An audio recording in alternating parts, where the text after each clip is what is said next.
Good day, Saisni and Miss Azi. I'm the representative from Group 1. Has the scenario given by Sir, we Group 1 choose the second scenario to run our group project, which entitled ASEAN is often seen as a middle power in managing great power rivalry in Asia. Discuss how ASEAN has played a role in balancing American interests in the region, particularly in the context of security, economic cooperation, and Indo-Pacific geopolitics. Describe the effectiveness and limitation of ASEAN approach in maintaining its relevance in U.S. Asia relationship. So for our group members, we are consist of six members. Me, myself, Divashni Armuga. We have Fikri Rahim Putrajaya. Third is Neil Stroy. Fourth is Nur Afini Binti Penny. Fifth is Leon. And the last one is Dayan Kumashita. Before diving into the core of this presentation, allow me to first outline the key questions that frame this study on ASEAN's strategic role in managing power dynamics in Asia, particularly between US and China. The first research question was how has ASEAN put itself as a middle power in managing great power rival in Asia, particularly between US and China. So the focus here is about ASEAN's diplomatic balancing act, and we will evaluate how ASEAN's used its strength, neutrality, non-alignment, and multilateralism as a strategic tool to preserve regional stability and relevance. Second was in what way has ASEAN engaged in a security cooperation with US while maintaining its principle of neutrality and centrality. So these questions actually investigate the ASEAN's involvement in the security partnership and has joint exercise or dialogues without compromising its identity as a neutral platform. So this will explore the frameworks like ASEAN Regional Forum, ARF, and also ADDM Plus. And the third question is about how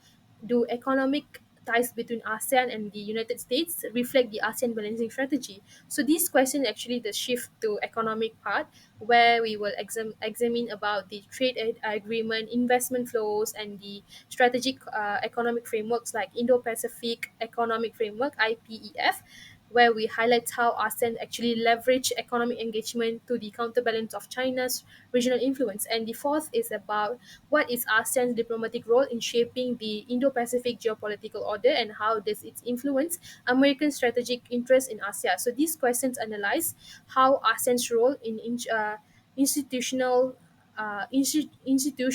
the ASEAN outlook on the Indo-Pacific (AOIP) as a way to lead regional discourse and secure inclusivity while subtly shaping the region's architecture in what ways intersect with US strategic interests such as the freedom of navigation, rule-based order, and the open economic zone. And the final question was to what extent has ASEAN's approach been effective or limited in maintaining its relevance in US-China's aimed evolving geopolitical tension. So these last questions will evaluate ASEAN's performance particularly where while Hassan has had success in agenda setting or and also facilitating dialogues, challenge still remains, such as internal fragmentation, consensus-based limitation, and increasing pressure from the external powers. So together, these questions aims to unpack the complexity of ASEAN's evolving role, not just as a regional organization, but as a middle power navigating on increasingly contested Indo-Pacific order. Before we explore ASEAN's strategic role, it's important to understand what ASEAN actually is. ASEAN, or the full name is Association of Southeast ASEAN Nation, is a 10-member intergovernmental organization established in 1967. Its core aim is to promote economic, politic, and security cooperation among its members, which includes countries like Malaysia, Indonesia, Vietnam, Thailand, and the Philippines. In terms of operating principles, ASEAN is known for its non-interference policy, which means member states avoid to interfere in each other's internal affairs. It also follows a consensus-based decision making, which helps them to maintain unity but can slow down the urgent response. ASEAN plays a key role in promoting regional integration, notably through the agreement like RCEP, Regional Comprehensive Economic Partnership. This same commitment to consensus can also create challenges, especially when member states have the intervene international interests. Sorry. So understanding this foundation helps us to analyze how ASEAN's function as a middle power and the growing US-China rivalry. Now, let us take a closer look at the ASEAN's role as a middle power, which is the central focus for this assignment. ASEAN actively exercises strategic neutrality and multilateral diplomacy to navigate the complexities of the great power rival, which is between the US and China. Rather than aligning with one side, ASEAN positioned itself as a diplomatic hub. It hosts key platforms such as ASEAN Regional Forum, the East Asia Summit, and ADDM Plus, which includes defense ministries from major powers. These forums give ASEAN a unique ability to shape dialogue, diffuse tension, and drive inclusive regional cooperation. More importantly, ASEAN carefully balances its relation with not only US and China, but also with other influential actors such as Japan, India, Australia, or other European Union. Sorry, and the European Union. Its broad engagement reflects what scholars like Kuik or Ives has described, which is ASEAN pursuit for fierce independence, a deliberate strategy to maintain autonomy without becoming a pawn in a global power struggles. In doing that so, ASEAN isn't just a passive actor, it plays an active stabilizing role in the Indo-Pacific area by promoting norms of peaceful coexistence, mutual respect, and open dialogue. To understand ASEAN's strategic role, it's also a need to consider what the United States stands in ASEAN. Economically, the US has deepened its strides within the region, which is over $2 trillion in trade and investment flows are linked to ASEAN, making it a vital arena for American economic interests. From the security perspective, the US prioritized freedom of navigation, particularly in the South China Sea, where overlapping theoretical claims pose serious risk to the regional stability. In response, the United States has advanced the Indo-Pacific strategy, which emphasized three key pillars. First one is support for ASEAN neutrality, which recognizing ASEAN as the cornerstone of regional architecture. Second is promotion for a free and open Indo-Pacific, where it's grounded in international law, sovereignty, and open trade. The last one is the strengthening of key alliance and partnership, including the Quad countries, which is Japan, India, Australia, and the APOS members, which is Australia and the UK. All of this underscores why ASEAN matters for the US ASEAN. It's not just a collection of a smaller states, but it's a gateway for a broader regional influence and stability. Centrality. ASEAN is the main driver of regional cooperation, ensuring it leads multilateral discussions and prevents any single external power from dominating the regional agenda. This central role allows ASEAN to act as an impartial mediator between major powers like China and the US. Neutrality. ASEAN's commitment to neutrality is reflected in key agreements such as the 1971 ZOPFAN Declaration, the 1976 Treaty of Amity and Cooperation, and the 1995 Southeast Asia Nuclear Weapon-Free Zone Treaty. These documents highlight ASEAN's dedication to peace, non-alignment, and independence from superpower conflicts, which helps maintain its unity and integrity as a regional actor. ASEAN approach. ASEAN's middle power approach combines non-alignment, consensus building, and inclusive multilateralism to maintain independence, unity, and regional stability while balancing major power influences and promoting cooperation among diverse member states. Importance of ASEAN in U.S. policy towards Asia. ASEAN serves as a neutral, central platform for U.S. dialogue and cooperation in Asia. Through ASEAN-led forums like the East Asia Summit, it helps manage U.S.-China tensions, promotes regional stability, and supports a rules-based, open Indo-Pacific order. In this slide, I will explain how ASEAN works together with the United States of regional security. ASEAN cooperates with external partners through platforms like ADMM Plus and the Asian Regional Forum, or ARF. These platforms are not only for discussion, but also include joint military training and confidence building activities. Even though ASEAN works with the US, it still wants to stay neutral, especially when tensions rise between the US and China. In 2022, ASEAN and the US upgraded their partnership. This means they now work together not just on defense, but also in areas like economic growth and environmental protection. Next, I will explain ASEAN's role in the South China Sea dispute. This area is sensitive because several Asian countries have overlapping claims with China. ASEAN's approach is to promote peaceful dialogue and follow international law, especially the UNCLOS agreement. The United States, even though it's not a claimant, supports ASEAN by helping with naval training, joint patrol, and security programs. Rather than confronting China directly, ASEAN use a soft balancing strategy. This means working with both power without taking sides to keep the region peaceful and stable. In short, ASEAN's goal is to maintain unity, avoid conflict, and protect regional security. ASEAN and the US maintain strong economic ties, cooperation, span trade, investment, innovation, and development. And my focus presentations is about the trade and investment links, ASEAN engagement with the US economic initiative, and the last one is for the regional integration. My name is Nestor Anakrevis, and I'm gonna talk about first is about the trade and investment links. The US is the Asian second largest trading partner after China. It's about a total two-way trade reached 476.8 billion in 2024. US foreign direct investment FDI in ASEAN exceeds 226 billions, covering sectors like manufacturing, technology, and services. And the focus area for the beneficiaries is Singapore, Vietnam, Malaysia, and the Philippines. The US supports the Asian Single Window ASW initiative, and it can save over 6.4 billions and reducing transit by 4 days. And it also can provide technical support in standard intellectual property, right, and SME developments, including women and youth empowerment. Next is for the Asian engagement and with US economic initiative.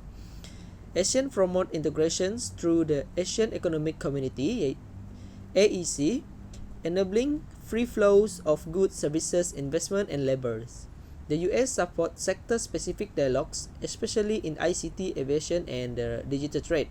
The IGNITE project was focused on the capacity buildings in e-commerce and pharmaceuticals. Challenge will include stall progress in the Indo-Pacific Economic Framework (IPEF) due to US domestic issue. ASEAN was seeks more tangible benefits like renewed trade preferences and stronger investment. Partnership strengths via the Comprehensive Strategic Partner and annual US ASEAN Summit. Last one for the role in regional integrations. ASEAN aims to build a single market for production based through the AEC. ASEAN is the world's fourth largest trading bloc with over 3 trillion in total trade.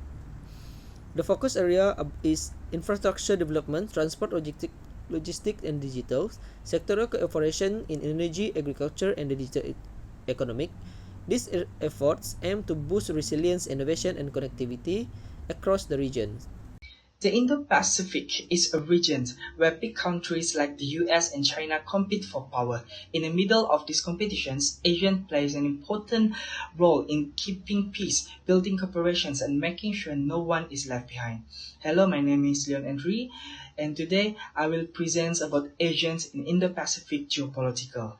The Indo-Pacific debate. The Indo-Pacific is a region of strategic competitions among major powers like the US, China, Japan, India, and Australia, each with different goals. The Free and Open Indo-Pacific FOIP, introduced by Japan in 2016 and supported by Quad, promotes international law, maritime stability, and economic cooperation. While FOIP offers Asians opportunities to engage strategically, it also raises concerns about power imbalance and exclusions of China. In response, Asians introduced the Asians Outlook on the Indo-Pacific AOIP, promoting inclusivity, transparency, and cooperation through existing frameworks. The second point is Asians' diplomatic strategies. ASEAN follows and follows the principles of neutrality and exclusiveness, guided by Zofans and Asians charters through the flexibility bamboo diplomacy approach in managing U.S.-China tensions. It avoids exclusive blocs like FOIP or Quad and instead promotes dialogue via multilateral forums such as ARF, EAS, ADMM+, and TAC. Asian supports international law, work with China on a Code of Conduct (COC) for the South China Sea, and prioritize economic diversifications and regional integrations. Despite slow progress, this strategy positions Asian as a stabilizing force and unifying platform in Indo-Pacific geopolitical. Last but not least, about the Asian in Indo-Pacific geopolitical is Asian relevance in the Indo-Pacific. Asian remains relevant in the Indo-Pacific by promoting inclusive dialogue through forums like EAS, ARF, and ADMM+, contrasting with exclusive groups like Quad and AUKUS. While multilateralism allows faster actions on issues like cybersecurity and the South China Sea, Asian emphasize consensus and multilateralism to ensure all major powers stay engaged. However, this consensus-based model can slow decision-making, leading to concerns about Asians' limited influence. So, to avoid marginalizations, Asian must enhance cooperations on key issues such as maritime security, technology, and health, while improving institutional responsiveness to become a true agenda setter in the regions. This is based on COGA 2025. Now, I would like to talk about effectiveness and limitation of Asian approach. When we look at the topic of strength, we can understand about foster dialogue, builds the trust, enhances credibility in promoting multilateral norms, serve as a diplomatic bridge between the China and U.S. and then adopt to non-traditional security threat. Next is about limitation. Consensus-based decision-making can lead to slow response, internal division among the member states. For example, is Cambodia's ties with China. Reliance on the external partnership and challenge in implementing regional initiatives due to disparities in member state capacities. The risk of marginalization by great power competition and the Asian paradox. I mean, where the minilaterals evolve without concrete Asian participation are also noted. In conclusion, ASEAN continues to serve as a critical balance force in the face of US-China rival. Its commitment to centrality, neutrality, and inclusive diplomacy has enabled it to act as a stabilizing platform for dialogue. While mechanisms like non-alignment, consensus building, and multilateralism help them to perceive their regional autonomy, as Amit 2009 argues, ASEAN has excelled in the preventative diplomacy, cultivating habits of cooperation that help reduce the risk of open conflict in Asia. Yet, however, ASEAN's influence is not without the challenge. The competition between US and China is shrinking the space for neutrality, while the internal division has the limit of its consensus model undermining institutional effectiveness.